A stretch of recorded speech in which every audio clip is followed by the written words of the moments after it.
More developers speak about next-gen capability, and oh no, the Series X performance gap is a lie? Let's get into it.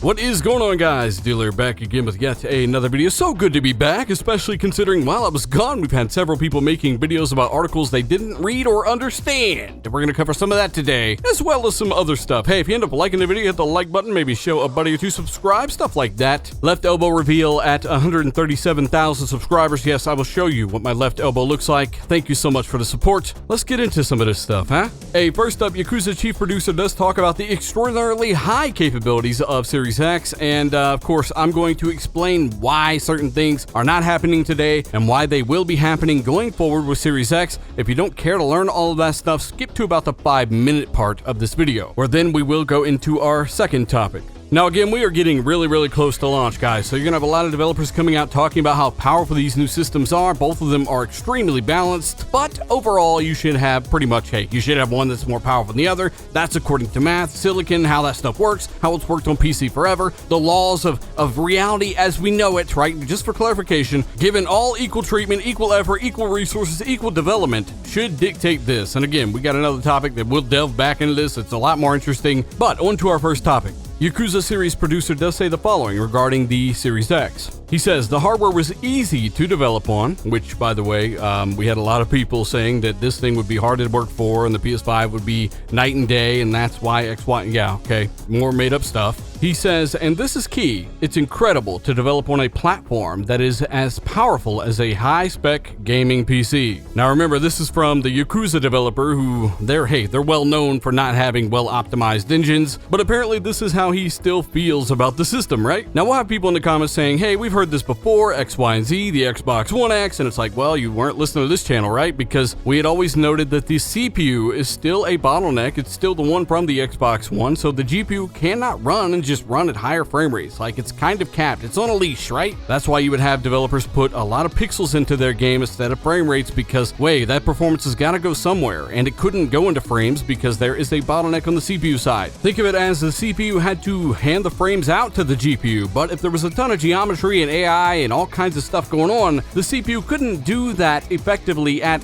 let's say, 60 FPS, especially not 120 FPS, while also keeping track of geometry and all these other things that are going on. You then got massive drops for games that simply just can't get to 60 FPS. Xbox One X GPU was capable of 60 FPS in many more games than it actually brought, but CPU held it back. Well, that is no longer the case with Series X, and as long as you've got enough GPU performance left over, you can scale that resolution up or down and balance that with frames. Without a CPU bottleneck, those frames are actually created by the GPU not doing its maximum workload. It's just kind of like, hey, okay, I'll just put out more frames instead of working on more effects or doubling down on pixels. There is no CPU limitation here when it comes to 60 FPS, and just because a developer doesn't do it doesn't mean it can't be done. The only thing we can do is encourage developers to give us 60 FPS targets and higher, because that's really what we're paying for with these boxes, along with better settings, of course. Yakuza developer is absolutely right in the sense that for now on it's not going to be the case. You've got really optimized, very high performance Zen 2 CPU cores in the system. First time ever in a console you've got this kind of performance and this kind of balance, really. For those that are skeptical, I implore you to really think about these things and not look at 1 or 2 examples of development, but by the time you get the system in the first 6 months to a year, especially in the first 2 years, you're going to really notice a lot of differences when it comes to these games, their performance, how these developers are really putting the work in, and it all starts at the developer. So if you got a developer that wants to cap something at X, Y, or Z, and they want to do that on all platforms, or they don't really want to optimize properly, that's going to happen. As I've said before, it always happens. But thankfully, you can see a lot of developers focusing on frame rate. It's one of the biggest new additions to big open world games like Assassin's Creed Valhalla. There's a ton of capability here, and like always, it's going to take time for software to catch up to new hardware. But at the end of the day, when you really got a developer out there that wants to get the best out of the hardware to make their game the best it can be, the Series X is the place to be. And PS5 games will look great as well. I've said this from the beginning, so just figured I would throw that comment in there, and I thought it was a little bit funny coming from the Yakuza chief producer, considering the Dragon engine is a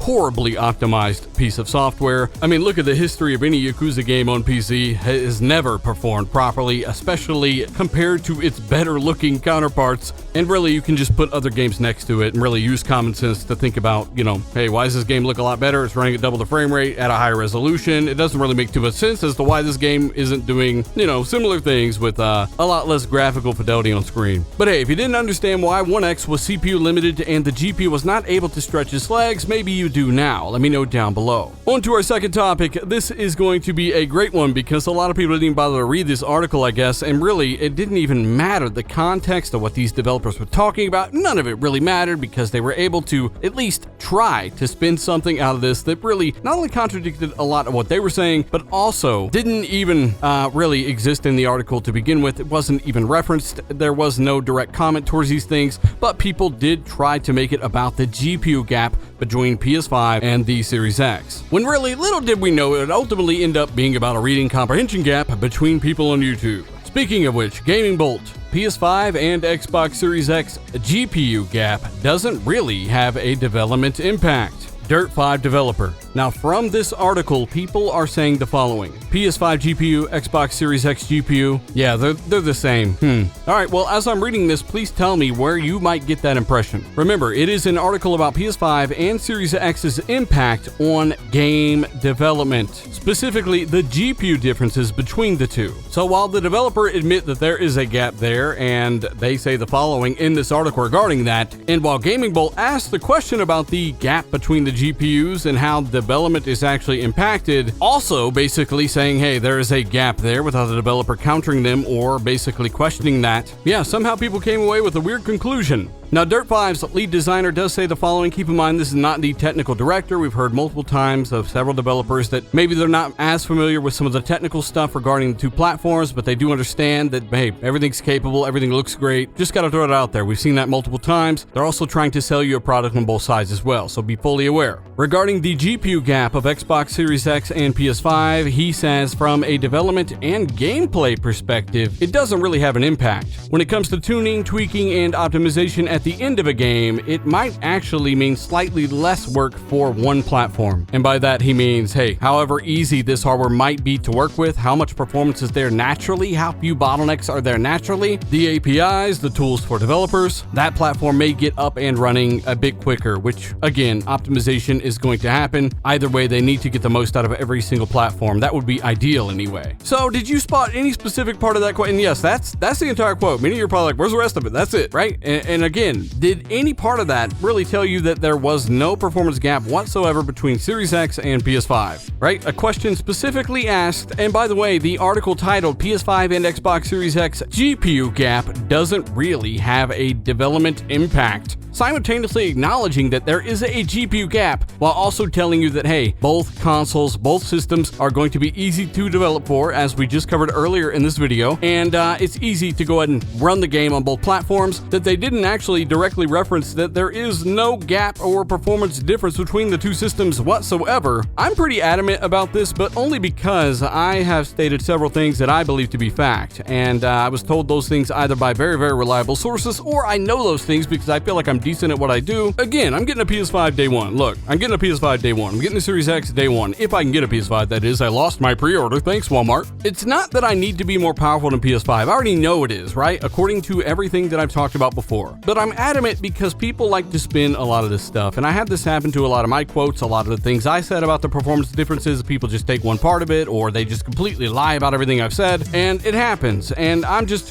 giving my opinion on what this article is saying, what I'm getting from this article, and I'm just wondering, like, do I need hooked on phonics again? Did I read this correctly? Where did they acknowledge there's no performance gap whatsoever? Or do they acknowledge that the performance gap actually exists? You know, it's in the title of the article, and ask the developer how the development is between the two platforms despite that performance gap. You know, kind of like on PC, where you can play a game at a 1050 and then you can go play a game at an RTX 2080. Just two examples of graphics cards on the PC that developers have to account for. They have to develop optimized games to run across a variety of performance scales, right? Is that the context that you are getting? Because I feel like if you go read this, again, the whole article is about developing on the platform despite the gap. Then that's what should be taken away here. I get messages from people panicking about this kind of stuff because they read a clickbait headline or something like that, and they fall for this kind of stuff. You know, relax, guys. I ain't steered you wrong yet. I ain't led you wrong yet. You know, the power profile's pretty much broke on this channel when it comes to YouTube and how, you know, I'm certain about that stuff. Be confident that the performance is there. there, if that's something that you only care about, right? You don't care about the ecosystem, you don't care about your friends and where your games are, and you only want to be on the Series X because it has more performance, it's there. Don't worry about it. It's the best console to play third parties on. But will developers leverage it? They should. The vast majority leverage the Xbox One X to have the best version of the game they are working on. Xbox Series X is only easier to optimize for. We've talked about why Series S is not a bottleneck. We just covered that in the last video. Another developer coming out and speaking against the Series S being a bottleneck. Check that out. I'll link that down below. I've also talked about the ray tracing of Series X and why we've only seen it in a few titles like Forza Motorsport. Apparently it's down to game core, it's down to the software. It is not ready, and that's on Microsoft's head. I've said this over and over. But there are people out there trying to convince everyone else that the box just doesn't have ray tracing. This is the world that we live in. So I just wanted to address this as well. But long story short, I get people coming and asking me and flooding me with questions because they see some video where someone didn't understand what this article's saying, and I've got to come out and talk about it as well, even though it really is kind of simple. It's kind of cut and dry. The title says it all. Let me know your thoughts on all of this down below. Dirt 5 developers are saying, hey, despite the performance gap, development is not impacted, and really one might have to be optimized for a little bit more than the other to get basically the most out of that hardware. Nowhere are they saying, hey, performance is the same, the resolutions and frame rates and everything is the same across everything, all the settings are the same. Again, we don't know how hard this developer will go into the hardware. We've seen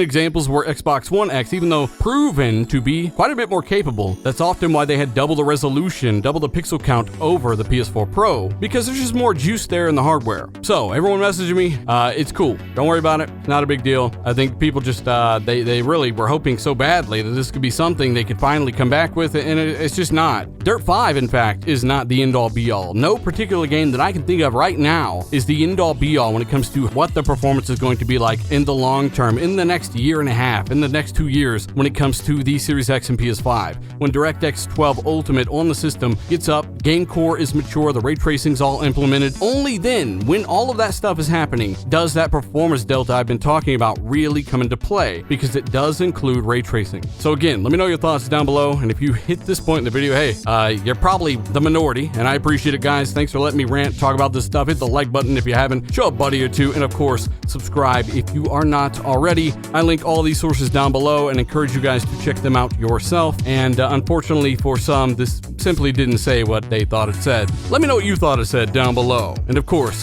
shout out to all the patrons, all the channel members. Thank you so much for what you do. I have some really cool content for you guys in the next week. I'm going to have some good stuff for you, and hopefully you guys will enjoy that as well. Thanks for letting me do what I do, and again, I'll talk to you guys in the comments. I'm Dealer. I'm out.